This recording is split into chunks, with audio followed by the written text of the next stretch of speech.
What we're going to be talking about today is the sales call mirror. Why great sales calls still don't convert. So, have you ever finished a sales call and thought, that should have been a yes?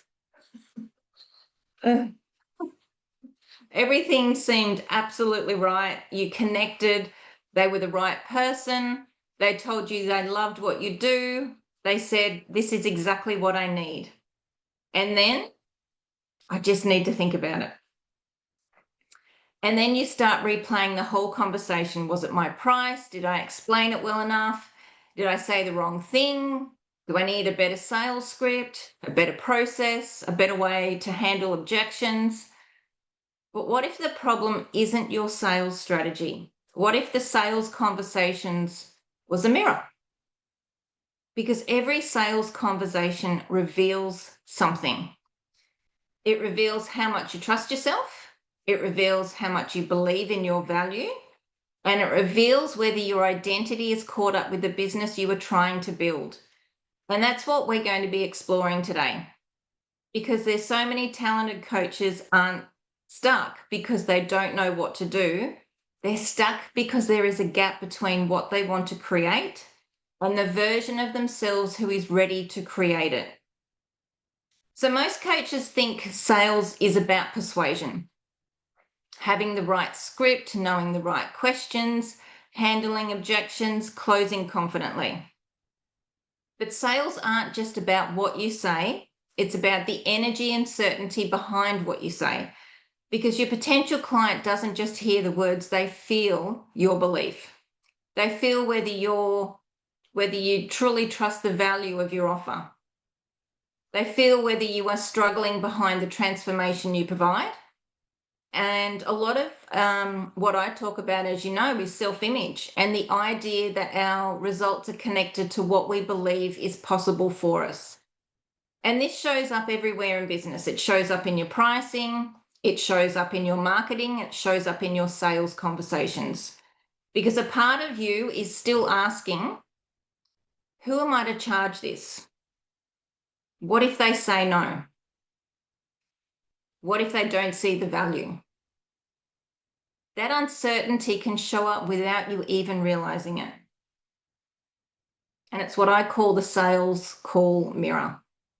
The conversation is showing you something deeper. So there are three things I see coaches doing when their identity hasn't caught up with their business yet. The first one is in explaining instead of standing. So you share your investment and then immediately feel the need to justify it. You explain more, you add more value, you try to make them understand why it's worth it. But sometimes that isn't about helping them. Sometimes it's about needing them to agree with you. And that's your need.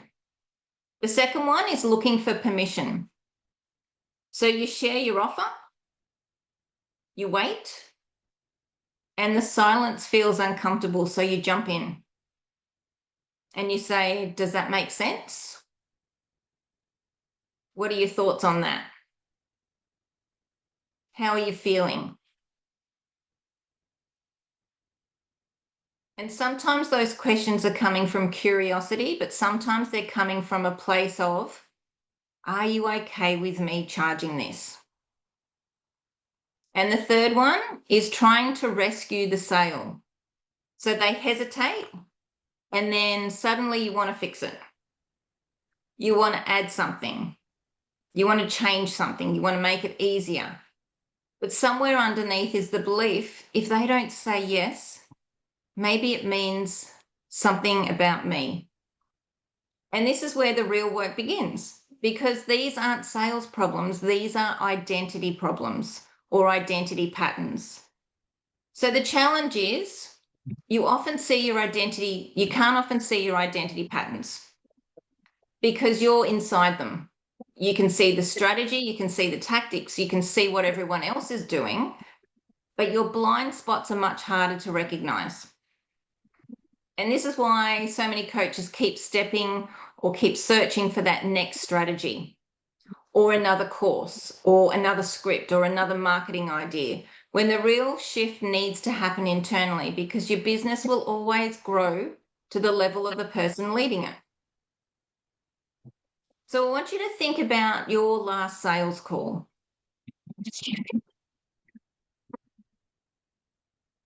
A sales conversation where someone said, I'll think about it. And ask yourself, what was I believing about myself in that moment? It wasn't about them. It wasn't about the offer. It was about you. Was I fully certain? Was I comfortable standing behind my value?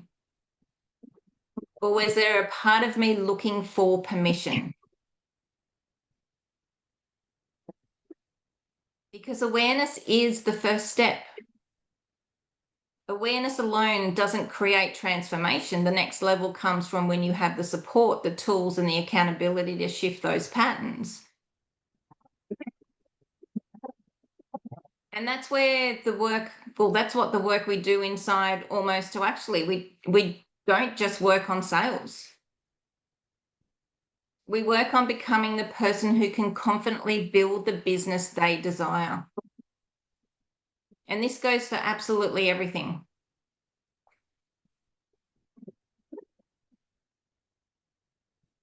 So if something resonated with you, if you have recognized yourself in anything that I've spoken about today, I'd love to invite you to book a decision call with me. We'll look at where you are, where you want to go, what's really keeping you stuck, and whether I'm the right person to help you close that gap. Because you didn't leave corporate to build a business where you're constantly questioning yourself. You left because you knew there was something bigger possible. And sometimes the biggest shift isn't learning more, it's becoming more. So one of the things Bob Proctor had said to me over the time was, tell me what you want and I'll show you how to get it. And I thought, oh, Bob, that's just so cocky. And it's like, well, it's not.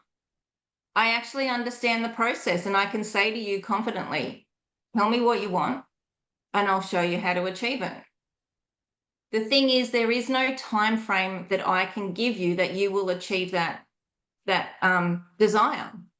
So many coaches out there say 30, 60, 90 days, you will have this coaching business or you will have this.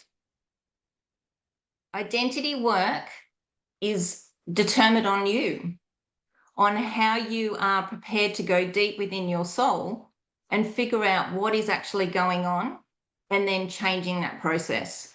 So the identity work is something that needs to happen for the rest of your life or the rest of your business life for you to create the desired business model that you want. Have the sales, have the money, have the lifestyle.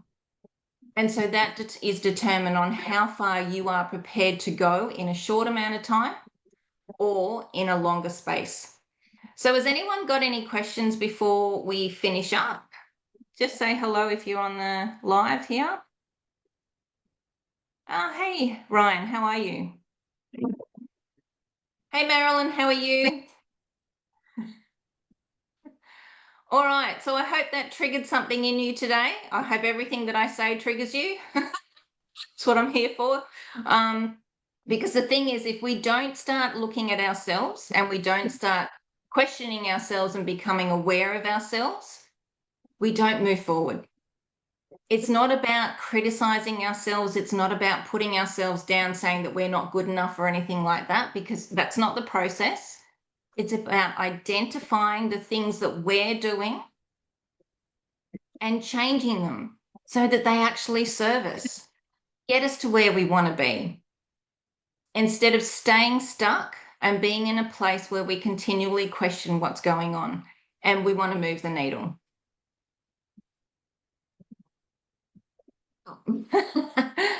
Cassie's just put in there, Marilyn, can you please mute yourself? Sorry, Marilyn, yeah, we're sort of hearing a few things in the background there.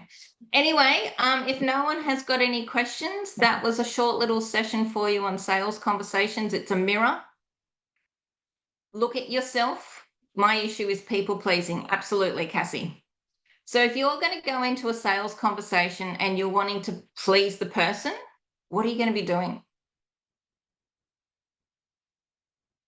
Can't hear you. You're on mute. I know I'm on mute. I overgive, I overshare, I over-explain. Try to make Yeah. them win them over and like me. Yeah. So you said I should do, yes. Yeah. So it's basically waiting for permission. You're waiting for permission from someone to say, yes, you are good enough for me to purchase your coaching. Yeah. Yep. So that is huge. That is awesome. So that's now something that you can now work on for yourself moving forward. Because that level of awareness of who you are and what you're sabotaging, because at the end of the day, that's what we're doing. We're actually sabotaging certain areas of our business. And it just comes down to being aware. Who are we? What are we doing? Okay, it's not a bad thing. It's actually a good thing that I've identified this. I can now change it. And that's the beauty of the work. It's like, yeah, you can find out these little things and you can do the work.